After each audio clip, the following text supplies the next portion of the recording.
মোৰ নাম অভিনিবেশ বৰা। মই লাষ্ট 9 ইয়াৰ্ছৰ পৰা টাইকাণ্ডো শিকি আছো। মোৰ নাম ৰাজীৱ বৰা, ঘৰ কাকজানত। মই অভিনিবেশৰ দেউতাক। নমস্কাৰ, মোৰ নাম মন্দিতা বৰা, মই অভিনিবেশৰ মাতৃ।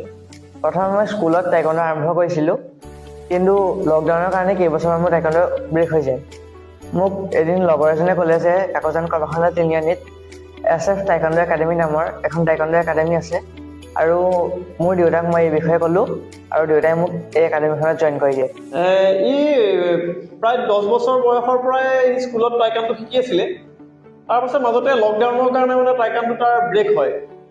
তাৰপাছত তাৰ লগৰ এজনে এদিন মানে তাক ক'লে যে এনেকৈ কাকজান কমাৰখাটল তিনিআলিতে SF টাইকাণ্ডো একাডেমি নামৰ এখন একাডেমি আছে, আৰু সি ইচ্ছা প্ৰকাশ কৰিলে যে মই টাইকাণ্ডো একাডেমিখন ভাল, মই তাতে মানে শিকিব বিচাৰোঁ। মই তাক আনি পেলাই জইন কৰাই দিলোঁ। মই বৰ্তমান ষ্টেট লেভেললৈকে খেলিছোঁ, আৰু ৰিচেণ্টলি মই অল বড়োলেণ্ড টাইকাণ্ডো চেম্পিয়নশ্বিপত ছিনিয়ৰত চিলভাৰ মেডেল পাবলৈ সক্ষম হওঁ। একচুৱেলি ফিজিকেল ফিটনেছৰ কাৰণেহে মই তাক দিছিলোঁ। তাৰপাছত দেখিলোঁ যে এই ফিজিকেল ফিটনেছটো ঠিকে আছে, তাৰ উপৰি মানে খেলাৰ ইচ্ছা প্ৰকাশ কৰিলে, আৰু তাৰ যিজন কোচজনেও ক'লে যে সমীৰণ হক, তেওঁ ক'লে যে ই খেলিব পাৰিব, যিহেতু তাৰ হাইটটো যথেষ্ট আছে।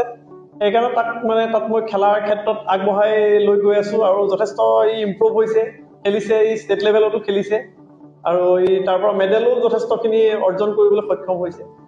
ভাল লাগিছে, যথেষ্ট মই প্ৰাউড ফিল কৰিছোঁ এই ক্ষেত্ৰত। দেউতাকেতো কৈছে ফিজিকেল ফিটনেছৰ কাৰণে আমি তাক টাইকাণ্ডো দিছিলোঁ। তাৰ পাছৰ পৰা ফিজিকেল ফিটনেছৰ উপৰিও তাৰ বহুতখিনি চেঞ্জেছ আমি দেখিছোঁ।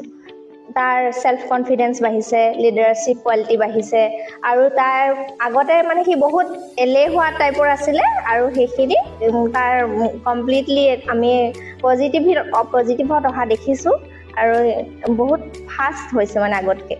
মোৰ গ'ল আছে যে মই ইণ্ডিয়াক ৰিপ্ৰেজেণ্ট কৰিব পাৰোঁ, আৰু ইয়াৰ বাবে মেইনলি মা দেউতাই মোক ছাপৰ্ট কৰি আহিছে। তাৰ এটা গ'ল আছে ইণ্ডিয়াক ৰিপ্ৰেজেণ্ট কৰিবৰ বাবে, আৰু এই ক্ষেত্ৰত তাৰ কোচ যিজন সমীৰ লক, তেওঁ যথেষ্টখিনি সহায় কৰিছে, আৰু আমিও তাক সহায় কৰি যাম।